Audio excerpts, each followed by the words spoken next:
Now Nadab and Abihu, the sons of Aaron, each took a censer and put fire in it and laid incense on it and offered unauthorized fire before the Lord, which he had not commanded them. And fire came out from before the Lord and consumed them, and they died before the Lord. Then Moses said to Aaron, "This is what the Lord has said. Among those who are near me I will be sanctified, and before all the people I will be glorified." And Aaron held his peace. And Moses called Mishael and Elzaphan, the sons of Uzziel, the uncle of Aaron, and said to them, "Come near, carry your brothers away from the front of the sanctuary and out of the camp." So they came near and carried them in their coats out of the camp, and Moses had said, as Moses had said. And Moses said to Aaron and to Eleazar and Ithamar his sons, "Do not let the hair of your heads hang loose, and do not tear your clothes lest you die, and wrath come upon all the congregation, but let your brothers, the whole house of Israel, bewail the burning that the Lord has kindled.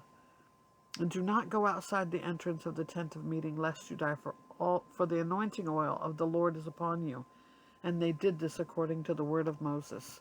And the Lord spoke to Aaron, saying, "Drink no wine or strong drink, you or your sons with you, when you go into the tent of meeting, lest you die. It shall be a statute forever throughout your generations. You are to distinguish between the holy and the common, and between the unclean and the clean. And you are to teach the people of Israel all the statutes that the Lord has spoken to them by Moses."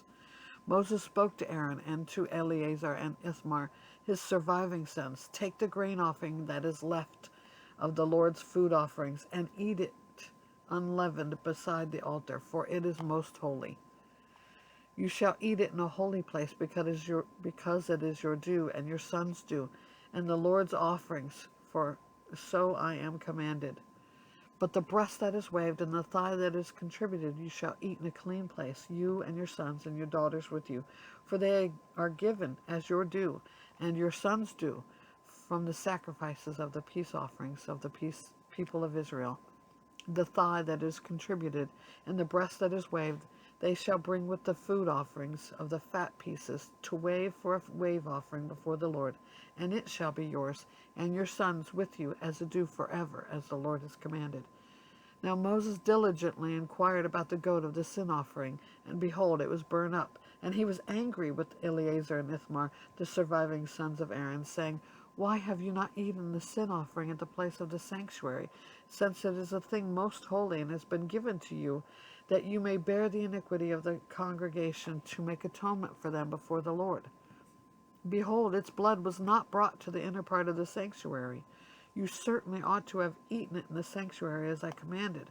And Aaron said to Moses, "Behold, today they have offered their sin offering and their burnt offering before the Lord, and yet such things as these have happened to me.